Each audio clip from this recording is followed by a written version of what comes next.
medievale, ma c'è un'anima rinascimentale poco conosciuta. In occasione del quinto centenario della morte di Giulia Farnese, avvenuta il 23 marzo 1524, in compagnia di esperti di gioielli, abiti, palazzi, famiglie, parleremo di Rinascimento, dalla domenica al giovedì, alle 21:30 sui canali social di Tuscia in Fiore per parlare di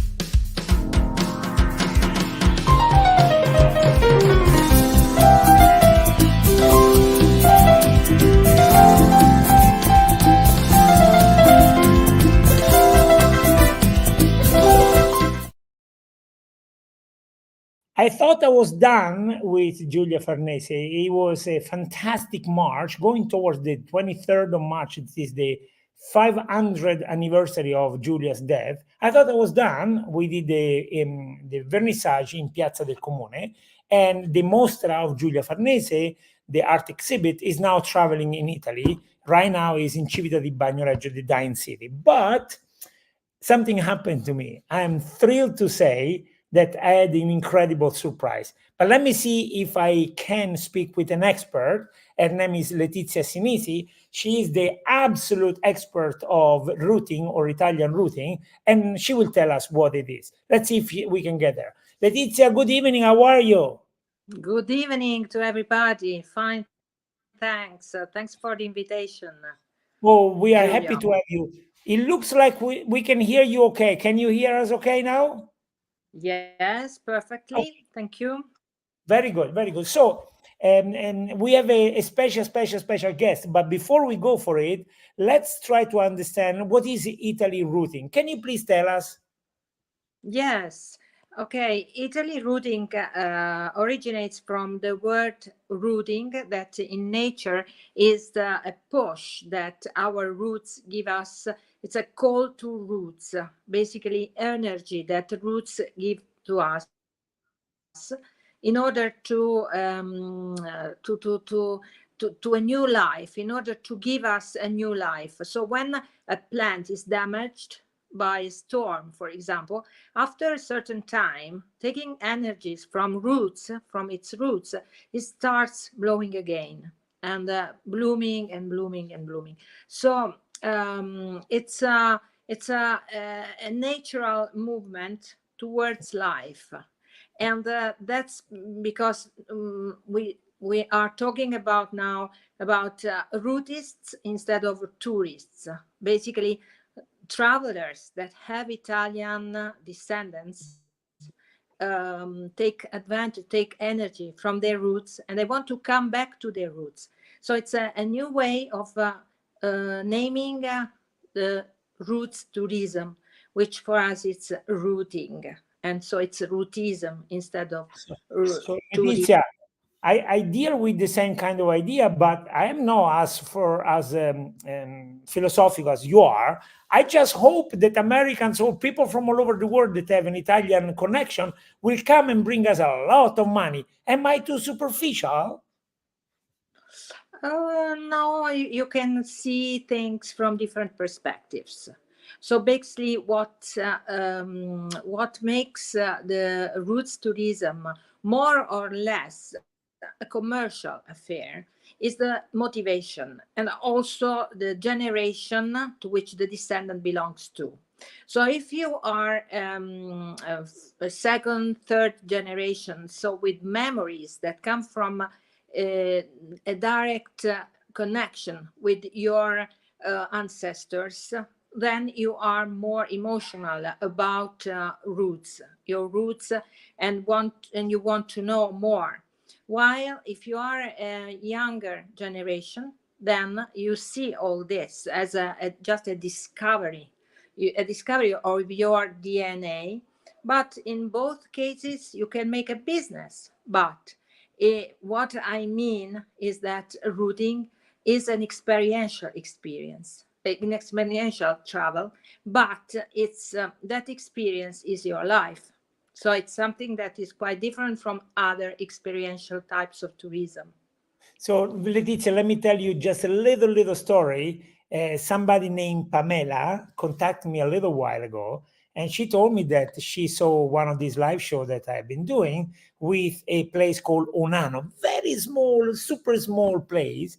and she was in the process of getting her son the citizenship, and she needed a little bit of help. Sure enough, in a couple of telephone calls, we solved the issue, and the son is going to get the citizenship, and he's going to come to Tuscianfiore. So from our first telephone call and conversation, a lot of water went under the bridge, and now we can make it happen the way you envisioned, I don't know how many years ago. Congratulations, you have been a visionary leader. Congrats. Thank you very much. I started over 15 years ago, but starting from a personal immigration story. So one aspect, which is what connects us with tonight, is also the cultural rooting, no? Because of course, Italy is such a strong country when it gets to history and culture and teaching. For example, with the Renaissance, what beauty is and so forth. And I did in March a lot of special on Giulia Farnese, and another lucky shot, an incredible guest told me, hey, I'm here. I am such and such. I'm going to ask him, Bob, to tell us who he is. But before, I'm going to give our guests in general a little hint of what it could be. So this is the picture of a very, very famous Pope connected with Giulia Farnese. But let's hear from our guests. Ladies and gentlemen, it is my pleasure to introduce Bob Sorrentino. Bob, good evening. How are you? I'm fine. Thank you very much. And it's a pleasure to be here with you and Letizia. Our pleasure. So I understand you know Letizia very well, right? Yes, we've been working together now for, I guess, about 5 years, something like that. Maybe more, maybe 6, going on 6. So Bob, I don't know, I don't want to embarrass you or anything, but we are in World Vision. Everybody from the world could look at us. So please tell us, where are you located at the moment? I'm in Bradley Beach, New Jersey, so about 60 miles south of New York City. And you, Letizia, where are you? I usually live in Rome, but now I am in Puglia. And I am in Tuscia, just a little north of Rome, where Letizia lives. Right. Okay, so Bob, here is the picture. Can you please tell us what this picture has anything to do with you? He's my 14th great-grandfather, Alessandro Farnese, and his sister was Giulia Farnese, who would be my 14th great-grand aunt.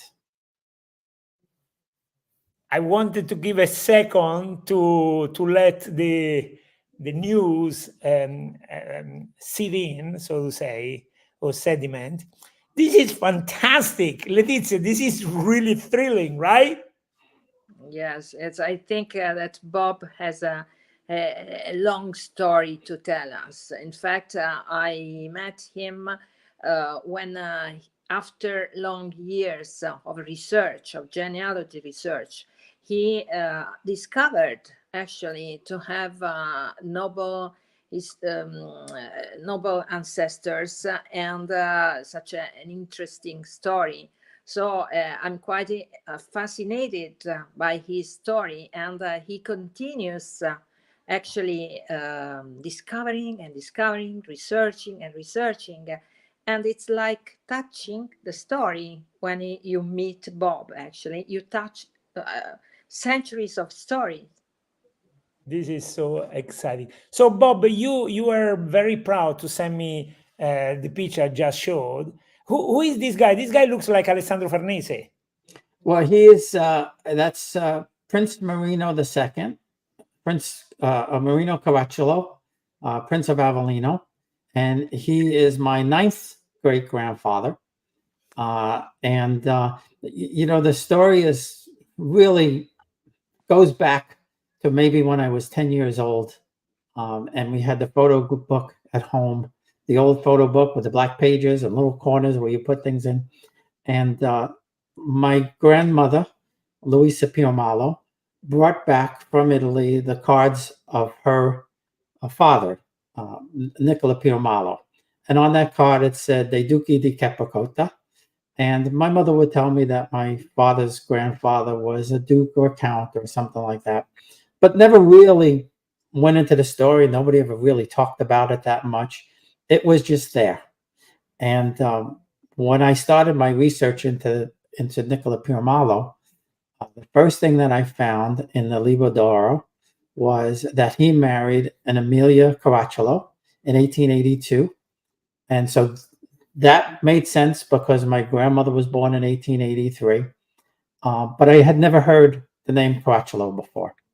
And so I called my cousin that lived with my grandmother, and I asked her, and she said, yes, yes, of course, that's Nanny's mother's name.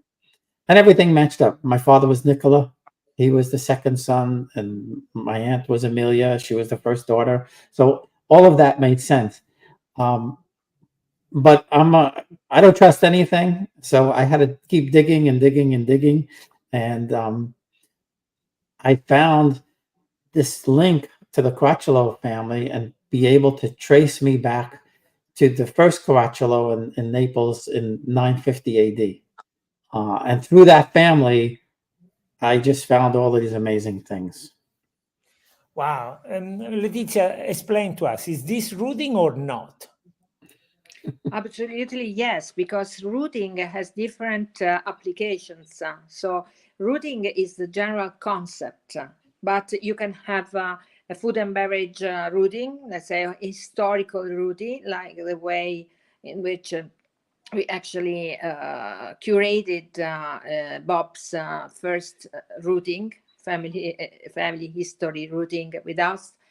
And is definitely digging. This the verb used by Bob is digging, because you go down and you immerse, you plunge into the roots deeper and deeper and go deeper. What is also interesting with the story, with Bob's story, is that he's connected to so many regions. So he can actually make a grand tour in Italy, researching his roots. Also, recently we discovered for Farnese his Abruzzese roots as well, because also in Penne there were some traces. There are some traces of Farnese. And so I leave the ground to Bob, because actually he has made a grand tour of his roots 2 years ago. And it was great because actually when you see he's a socia, historical person, you touch history, as I said, you touch actually history. And he also had a costume of Principe Marino. So I don't know. He has pictures with a costume, ancient costume of Marino. It's so. Oh, yeah. Okay, as you can see, Bob, Letizia is trying to remind you of the fantastic trip you had a couple of years ago. And following Letizia, I want to show you something, if you don't mind, that hopefully will push you to come towards Tuscia as well. Do you mind, Bob? Can I? No, sure, of course. This is a video of last year, Tuscia in Fiore, Tuscia in Bloom. That is a regional festival in this area, Tuscia, north of Rome. Let me show you what we do during this festival. Hopefully it's enough to attract you and somebody.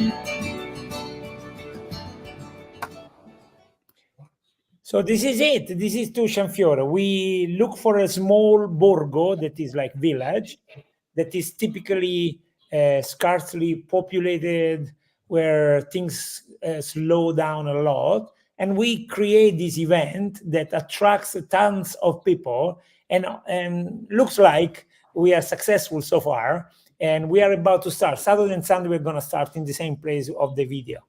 Does it look attractive, Bob?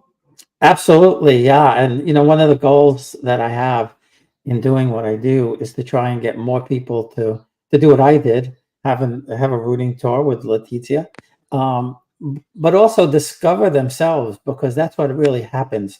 Growing up, I always referred to myself as Italian. When I was in the 1950s and 60s, when somebody would ask you, "What are you?" you would always say Italian. And then we became Italian Americans. And certainly when we go to Italy, we're just Americans. But, but by the time I left Calabria, I felt Italian. And that's the way you feel when you go to the hometown. And a lot of people go to Italy, but they don't discover their roots. And I try to say to them, what's the point in going if you're not going to discover your roots? Bob, you mentioned something about what you do. What do you do? Well, I have a blog, a YouTube channel. I have a podcast, and after a few years of doing my research, what happened was I started to write it down and created the blog, but that was only a one-way thing. So I created the podcast because I wanted to hear other people's stories, and they're so amazing. The stories are similar but different, and I truly believe that some of us are just chosen in the family, because I have a lot of cousins and there's only maybe one besides me that really does the research.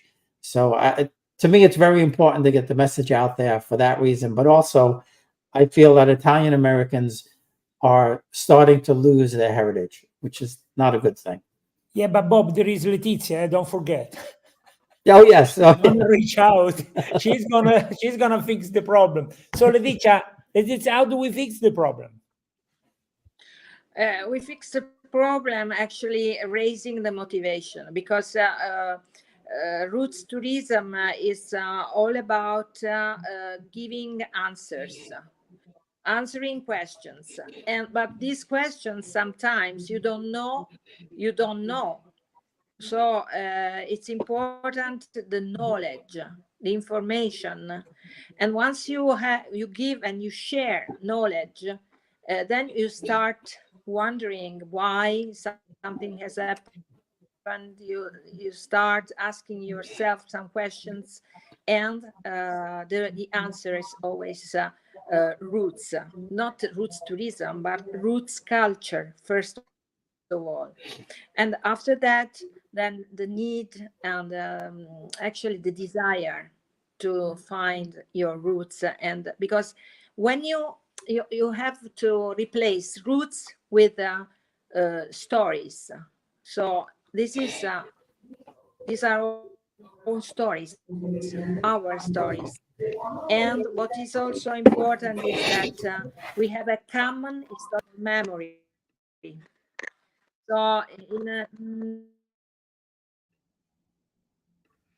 We have some trouble with Letizia's connection.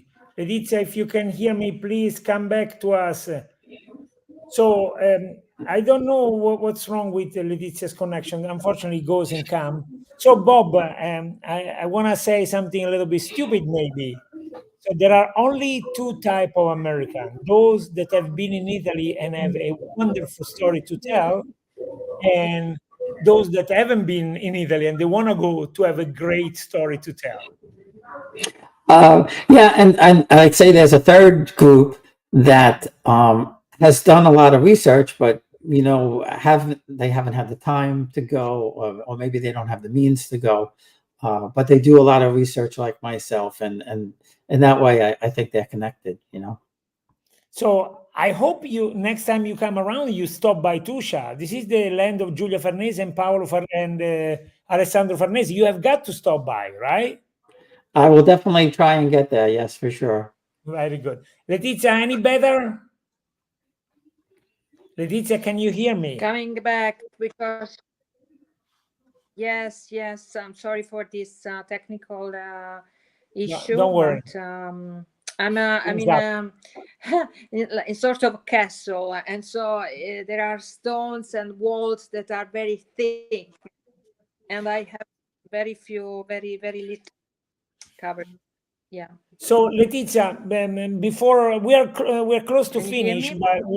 but yes, let me ask you one thing. What do you think Hello? could be a good help for American Italian like Bob? What can we do? What can you and I can, or the lawyers or whoever? What can we do to help them?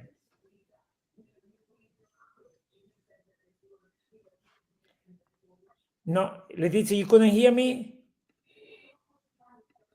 Giulio, I'll give you my perspective on that question. Please do. I think there are so many Italian Americans now, like myself, that are looking to get Italian citizenship.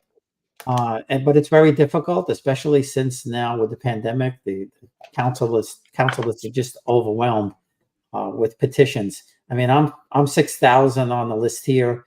I know somebody else in Miami is like 7,000. I'm actually working with a lawyer because he could petition my children at the same time he does me. And I understand that the Italian government wants to make sure that we are who we are. But if there's anything that the Italian government can do to speed up the process, I think more and more Americans would come and visit, stay longer, buy a home, retire there once they had their citizenship. So, if there's anything anybody could do over there, fast track that stuff. I couldn't agree more. There has been a lot of discussion at the government level, and unfortunately, we had a leader that went to the sky, meaning left us. He was really going for it. First, he created this idea of letting Italians that live abroad to vote. And second, he wanted to make it very easy to get a passport. Unfortunately, passed. So that's a problem, unfortunately. Yeah, I guess so. Yeah. That was But a problem.